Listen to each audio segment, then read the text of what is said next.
It's Craig with Barstool Games.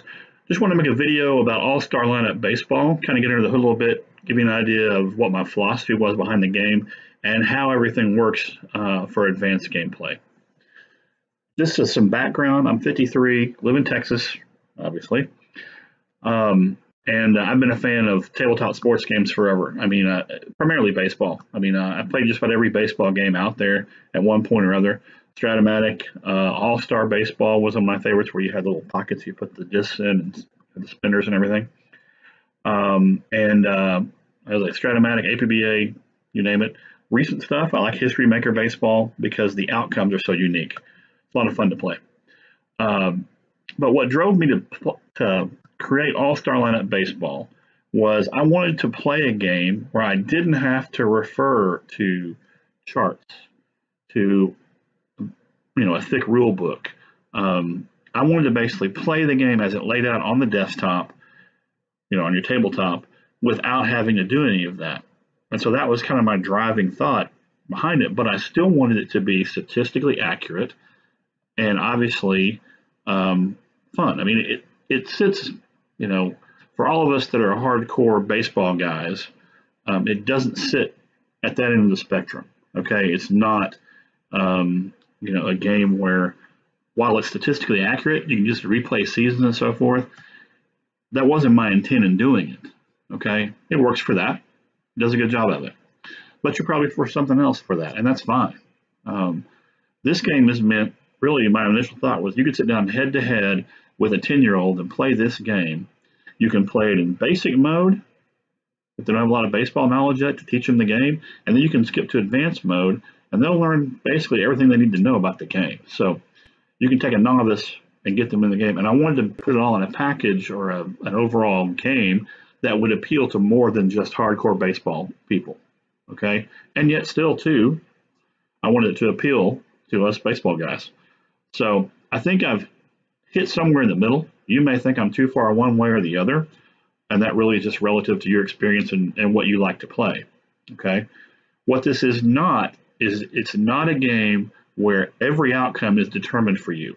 Okay, you want to know what happens in a situation, I'm giving you the data, then you're making some decisions in the process. Okay, think of it like if you've ever played Dungeons and Dragons, and I did a fair amount back in my college days and so forth. It's similar to that, where you have statistics that are behind everything, that are behind your character's skill set. But when you run into a situation, their skill set influences the outcome. Okay, as you know, in baseball, it's never all one way. The worst hitter in the league can get a hit off Clayton Kershaw once in a while. That can happen. So that amount of randomness, to me, the key to a good baseball game is getting the level of randomness as correct as possible, and that's the hard part. It really is. You can easily make a game that is strictly stat based, and this happens when this happens, but it's not always the case. So for my money, you've got to introduce some randomness into the game. So that's what I've done here.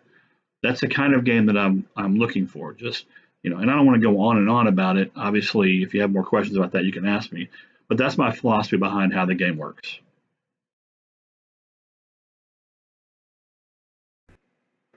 Okay, so now you know my rationale behind the game. Let's get under the hood here and take a look at really how things work. Now, in the basic mode of the game, the colors on the cards don't matter at all. Okay, but let's talk about the basic layout of the cards here. Take a look at Clayton Kershaw's card here. You see that it's got his name, team, year. Below that, there's a segment that says 1 to 8 strikeout, 9 to 15 ground out, 16 to 19 fly out, and 20 line out. Then below that, SP. SP is for starting pitcher. So position is at the bottom. And when you look at these cards and the way they're laid out, take a look at Altuve. Same situation. It's different though, because he's a batter, obviously. But basically what happens in the game is pitcher and batter first. The first thing you do is you roll between pitcher and batter. Okay. Pitcher rolls a D8 or an 8-sided dice, and the batter rolls a D6, which is a 6-sided dice. Now the reason for that is because, as you guys know, the offense only wins in an at bat 40% of the time. I mean, a 400 on base percentage is all-star caliber. But by and large, the defense wins most of the time in baseball. We just don't get bored because things are going on. But that's the reality of it. And so this gives us a head-to-head feel to the game. The first challenge is who's going to win this head-to-head battle between the pitcher and the batter. Okay. And D8 and D6 was the best balance that I found. I tried a lot of different ways of doing it. Reality is it's more like 33%. So really, it should be a D8 and a D4 for the batter. But that really was an extremely boring game with not a lot of action. So this is the sweet spot. And I find that it's accurate and it plays out the way it should this way. So you make that roll. And on the surface, whoever wins that, then you move on and you roll a 20-sided dice to decide what the outcome is from their card. Okay? Now, before we get into that, let's break down the colors because that influences everything as well. Okay? In the advanced mode of the game, the colors matter. These are based on statistics. Behind the player's name is their skill rating at that aspect. So for Kershaw, it's his skill rating as a pitcher. For Altuve, Alcantara, and Betts, it's their skill rating as a batter or hitter. Okay. For the pitchers, roughly, let's say it's based on FIP, not I've taken the stats and done some modification. Roughly based on FIP. For the batters, it's roughly based on OPS plus. Okay. So basically, there are statistics involved here. What I did was I created ranges and said, okay, between here and here, this player comes out green. Between here and here, they're yellow. Between here and here, they're blue. Green is above average to great. Okay. Yellow is average to good. Blue is below average to bad. Okay. So there's a lot of movement within those. So I'm not saying that, Mookie Betts is not higher on the scale in the average hitters for 2017. He still, in my ranges, came out as average. Okay. So that's how they're set up. Okay. Yellow is average. Green is above average. Blue is below average. So if you put on a number scale, average is 0, right? So green is +1. Blue is -1. Okay. And that allows you to use it for calculations in the game. Now, behind the date, behind 2017 and all these, there's a color. Not for the pitchers, because that color represents speed on the base pass. Okay. Pitchers aren't known for stealing bases, so I didn't even go there with them. Okay. Basically, I've got a stand-in card for most pitchers, and they're blue in terms of their speed ability, below average for the most part. But if you take a look at Altuve, he's obviously above average. Alcantara for 2017 was below average. Betts is above average as well. Could be, if someone was yellow there, that means they're average at their ability to steal bases, their speed on the base pass. So think of that number or that color as the speed rating for the player. And those are based on primarily their stolen base, but some other tweaks here and there.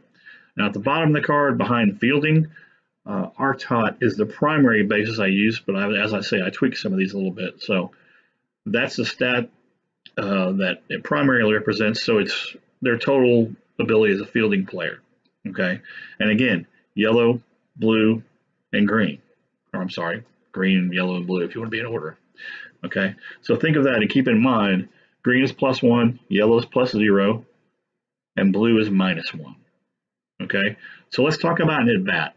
Let's take Clayton Kershaw versus Altuve. Okay. The first thing you do, you're going to roll your D8 and D6, but before you roll it, in the advanced mode of the game, you take a look at the cards. Kershaw is a green rated pitcher. Altuve is a green rated batter. So there's no advantage there for either one of them. Okay. Now, take a look also at the watermark on these cards. You can tell that Kershaw is a left-handed pitcher. That pitcher is a lefty in that picture. Altuve is a right-handed batter. Okay. If those images are the same hand, if the players are same-handed, the pitcher has an advantage. But there's no advantage here. Okay. It's lefty versus righty. So the pitcher doesn't have an advantage. If there was a left-handed batter, the pitcher's advantage would be +1. And as I said in my intro, it's similar to how you apply advantages on rolls in Dungeons and Dragons here. You basically would say, okay, Kershaw and Altuve, they're straight up in relation to their skill at their, the various things, hitting and pitching, right? There's no advantage for Kershaw on the platoon split, so you just roll the dice the way they are. If there was an advantage, okay, if there's an advantage for Kershaw, like take a look at Betts, okay, Kershaw versus Betts. Betts in 2017 was average to good in hitting, okay. He's at a -1 disadvantage to Kershaw's green, okay, which remember was +1. So Betts is -1. So when you roll your D8 and your D6, you take one away from the outcome of the D6, the batter's side of it, okay? That reflects the advantage Kershaw would have over Betts for 2017. Now, keep in mind, throughout time, players have different seasons, so these are going to change based on the seasons. But in this case, you would take out, that means Betts could only roll a 5 at the highest, okay? Now, for our buddy Alcantara here, he's -2 to Kershaw, okay? So from his D6, you take off 2, the highest he can roll is a 4. So the initial roll for him is Kershaw rolling a D8 and Alcantara only being able to get 4 points at the max. Now that doesn't mean Kershaw's going to win every time. Alcantara, Kershaw, you roll a 3, and Alcantara rolls a 4, Alcantara wins and he gets a hit.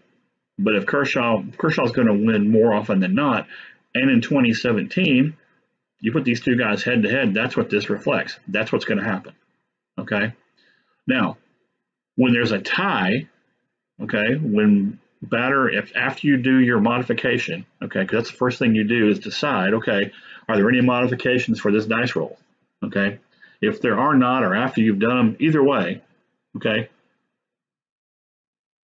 the first thing if you tie, okay, so if Alcantara is at a 4, the most he can roll, he rolls a 4, so he's maxed out. Kershaw rolls a 4. They tied, okay? That means you pull a wild card from the game's wild card deck, which is where I've introduced things like the randomness stuff of it. Special plays, injuries, I've got momentum, I've got all sorts of things in there, and I'm going to produce decks that include ballpark factors and weather factors and on, okay? But if you don't tie, one or the other wins, then you take a look at the outcome for section of the card for that player. So let's say, in this case, let's say we got Kershaw versus Altuve. We can tell by looking at it, they're straight up. They're even as far as they're both green rated, and there's no platoon advantage for the pitcher. So straight up, you roll the D8 and D6. Altuve rolls a 6 and Kershaw rolls a 4. So Altuve wins. Okay. Then you roll the 20-sided dice, and let's say the outcome on that was a 14. You take a look on Altuve's card, and a 14 for him is a home run. Okay. And the way you read this is 1 to 10 would be a single, 11 to 13 is a double. Any triples would have been in there. If there's nothing there, the dash, that means for that season, triples aren't a factor for them. They didn't hit them. Home runs 14 to 15, walks 16 to 19, 20 is a hit by pitch, sack bunts and sack flies. Okay, so that's basically how you work the system. Okay, for sack bunts and sack flies, a sack fly requires a runner to be on base. If there's no runner on base, then you pull a wild card. For a sack bunt, let's look at Alcantara's card. If you roll 20, it's a sack bunt, okay? But you can also decide that you want to call a sack bunt, but it needs to be for a player that has it showing on his card. In other words, you want to do it for Alcantara, not for Altuve. Because if you do it for Altuve, based on the way I'm playing it right now myself, you suffer a 2-point penalty on the initial roll between pitcher and batter. So on the D8, D6 roll, if you say, I'm gonna do a bunt here, then Altuve's at a -2 to get the bunt down because he didn't do it enough in the season, okay? Whereas Alcantara won't suffer that penalty. So the rules have a lot of things like that in there. But the biggest thing to keep in mind here is I've given you this data. Now when it comes to fielding, that's where it gets interesting. Because let's say you've got Altuve at second base, and obviously these guys are on the same team, but let's pretend they are. Okay, Betts out in right field. They're both green rated fielders. Okay, Alcantara is not. He's yellow rated. So the way you do things, let's say you hit a single and everybody gets, the batter gets an extra base, gets one base automatically on a single. Well, what if they're a fast runner? What if it's Altuve and you look behind the number 2017, you see he's green for speed. Okay, but what if the ball was caught by Betts, who's a green right fielder? So you have a above average fielder and an above average runner. Is Altuve going to take third or not? Okay, well, you can roll a D6. You can say, okay, these guys are straight up, so let's just roll it. 1 to 3, he's safe. 4 to 6, he's out. Okay. If one or the other has an advantage, then you do that. Always subtract any advantage from the batter's safe side of it. So in other words, if let's say Altuve was yellow here and Betts is a green right fielder, so you would take that -1 advantage there away from Altuve's side from the safe side of a D6 roll. So the highest Altuve could roll is a 2 to be safe at third. Okay. If it went the other way, if Altuve was green running and Betts was yellow in right field, then you basically would take that, you would add that to the batter's side of the safe roll. So Altuve could roll up to a 4 and be safe at third. So that's how basically in a nutshell you handle situations in the field in this game. It's all right here on the desktop. You don't have to look up anything. All you've got to do is remember, okay, this is how it works, +1, -1. For fielding plays, you total the defense, all the players involved, versus the base runner, or in the case of a batter running to first, you can do it that way. And then you figure out who has an advantage. You apply that advantage to a D6, six-sided dice roll, and that tells you your outcome.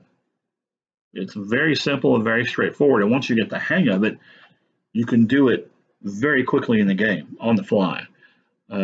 So that's the way this game is set up to be played. I know you probably have a lot of questions. Hit me up either on Facebook or on the forums or somewhere, and I'm happy to answer them for you.